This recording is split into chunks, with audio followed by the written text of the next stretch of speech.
C. Frequency. Number of sound waves produced in 1 second is called frequency. It is symbolically represented by F. Its SI unit is Hertz. 1 Hertz means one sound wave is produced in 1 second. Frequency हमारे पास क्या होता है? Number of cycle, number of waves. यहाँ हम sound की बात कर रहे हैं तो साउंड वेव जो पास करें 1 सेकेंड में वो हमारे पास क्या कहलाएंगे? फ्रिक्वेंसी। फॉर एग्जांपल हमारे पास यहाँ से लेके एक वेव बना रहे हैं। एक वेव कौन सी होती है? जिसमें हमारे पास क्रस्ट और ट्रफ हो। अब यहाँ पर पहले ट्रफ है फिर क्रस्ट है। इसी तरह अगर यहाँ से भी देखा जाए तो पहले ट्रफ और फिर क्रस्ट, तो दो वेव्स हो गई हमारे पास, दो साइकिल्स हो गए।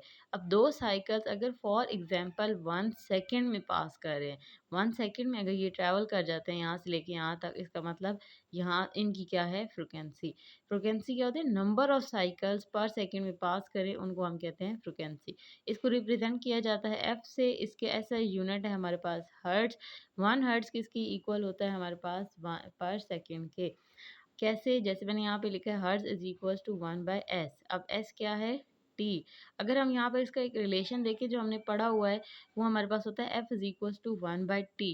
तो t हमारे पास टाइम है, टाइम को s से रिप्रेजेंट करते हैं। जब ये s पॉजिटिव है ऊपर जाके नेगेटिव, तो हर्ट्ज किसकी इक्वल हो गया? पर सेकेंड के।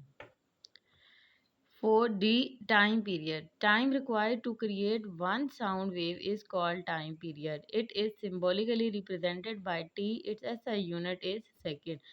टाइम पीरियड हम अगर जनरली बात करते हैं कि एक वेव को पास करने में कितना टाइम लगता है, वो हमारे पास कहलाता है टाइम पीरियड। फॉर एग्जांपल यहाँ से लेके ये यहाँ तक एक वेव है, तो इसने ट्रैवल करने में कितना टाइम लिया, वो हमारे पास टाइम पीरियड कहलाएगा। इसको रिप्रेजेंट किससे करते हैं? कैपिटल टी से। और इसका ऐसा यूनिट क्या है? सेकंड। टाइम की बात कर रहे हैं तो इसलिए टाइम का यूनिट क्या होता है हमारे पास? सेकंड।